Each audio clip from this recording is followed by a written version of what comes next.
हमारी परंपरा के वाइस चांसलर है श्रीपाद मध्वाचार्य, और दशहरा के दिन माधवाचार्य का जन्मदिन है, इसलिए मैं जिक्र कर रहा हूं। मध्वा का जन्मदिन है भक्तों। पवन देव, वायु देवता है ना, पवन देवता का प्रथम अवतार हनुमान, पवन देवता का दूसरा अवतार भीम,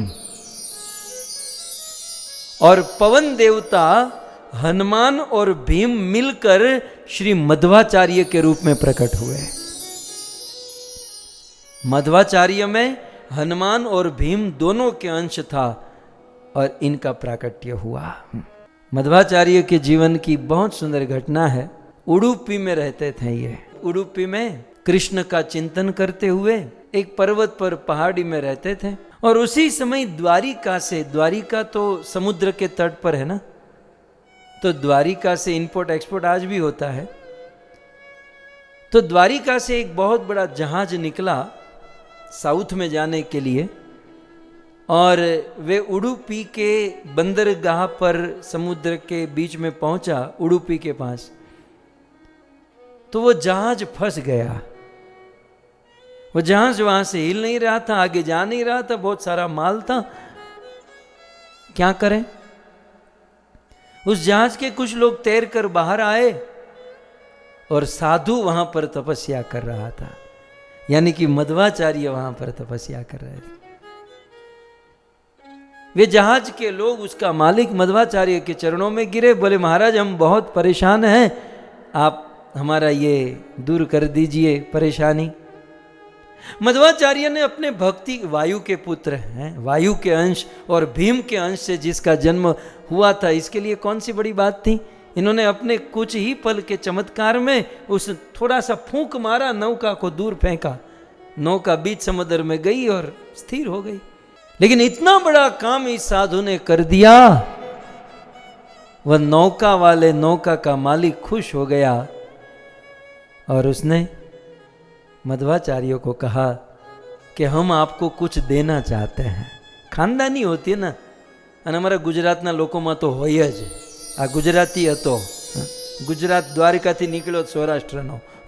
બાબાજી આપને हमारा काम कर दिया, हमारी नौका तो गई थी, हमाરું तो બધું પાણીમાં ડૂબી ગયું હતું, તમે અમને બારા કાઢ્યા, क्यों हमें तुमने શું આપી શકીએ। मध्वाचार्य ने कहा मुझे कुछ नहीं चाहिए। ये कहाँ की बात है? उडुपी में बड़वंदेश्वर नाम का स्थान, ये वहां पर ये सारी चर्चा हो रही। अब बोले मुझे कुछ नहीं चाहिए। नहीं नहीं नहीं बाबा जी, कुछ तो ले लीजिए। बोले तुम्हारे पास मेरे लायक क्या होगा। तब उस गुजराती आदमी ने कहा कि महाराज हम लोग द्वारिका से आए हैं, और द्वारिका से गोपी चंदन लेकर आए हैं, आपको कहूं तो गोपी चंदन आपको दे दूं। बोले हाँ गोपी चंदन की तो बड़ी महिमा। मध्वाचार्य ने कहा दे दो दे दो, एक ढेफू मने आपो। तो बहुत बड़ा गोपी चंदन का एक पत्थर लाकर मध्वाचार्य को दिया, और जैसे ही पत्थर लाकर मध्वाचार्य के सामने रखा, वो पत्थर फटा और पत्थर में से एक बहुत सुंदर मूर्ति प्रकट हुई। बहुत सुंदर विग्रह उस पत्थर में से निकला। मध्वाचार्य ने कहा ये विग्रह तो प्रकट हुआ, लेकिन अब इसको मंदिर में तो रखना पड़ेगा। इसे उठाएगा कौन, इसे कौन लेकर जाएगा। भक्तों 30 लोगों ने उस विग्रह को उठाने का प्रयास किया, ठाकुर जी का विग्रह उठा नहीं। क्या करे क्या करे। मध्वाचार्य ने कहा आप सब लोग साइड में हो जाओ, मुझे उठाने दो।